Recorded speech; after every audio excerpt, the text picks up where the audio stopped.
Assalamualaikum warahmatullahi wabarakatuh. Perkenalkan, nama saya Putri Sujangitasari. Saya dari kelas 18A4. Di sini saya akan menyampaikan informasi tentang anatomi alat reproduksi pada wanita. Alat reproduksi pada wanita dibagi menjadi dua kelompok. Yang pertama, alat reproduksi wanita bagian luar atau eksternal. Yang kedua, alat reproduksi wanita bagian dalam atau internal. Alat reproduksi wanita bagian luar terdiri dari satu, mons pubis atau mons veneris, lapisan berisi lemak yang terdapat pada anterior subsymphysis or pubis. Yang kedua, labia mayora. Labia mayora, lapisan lemak lanjutan mons pubis, ke arah bawah dan belakang banyak mengandung plexus. Yang ketiga, labia minora. Labia minora, lipatan jaringan tipis di balik labia minora, tidak mempunyai folikel rambut. Banyak terdapat pembuluh darah, otot polos, dan ujung serabut saraf. Yang keempat, klistoris.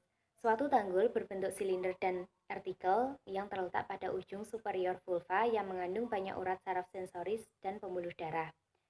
Yang kelima, vestibulum. Rongga sebelah lateral dibatasi oleh kedua labia minora, anterior oleh klistoris dan dorsal. Reproduksi wanita bagian dalam atau internal terdiri dari satu, ovarium.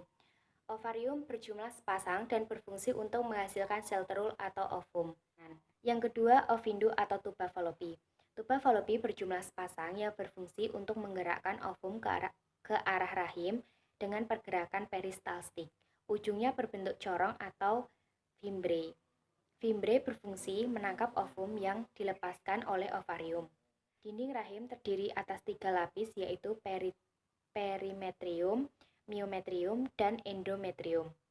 Yang ketiga, vagina, merupakan suatu saluran dari vulva sampai ke uterus. Di dalam vagina terdapat lendir yang dihasilkan oleh dinding vagina dan suatu kelenjar, yaitu kelenjar Bartolini.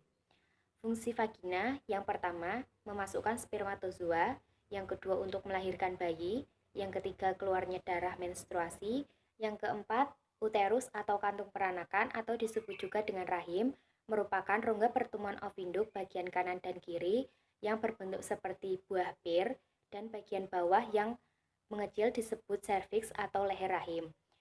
Yang kelima, serviks atau leher rahim yaitu salah satu organ reproduksi wanita yang rentan terhadap penyakit.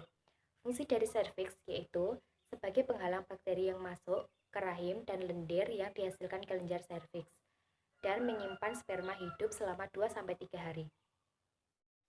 Cukup sekian, bila ada salah kata mohon dimaafkan.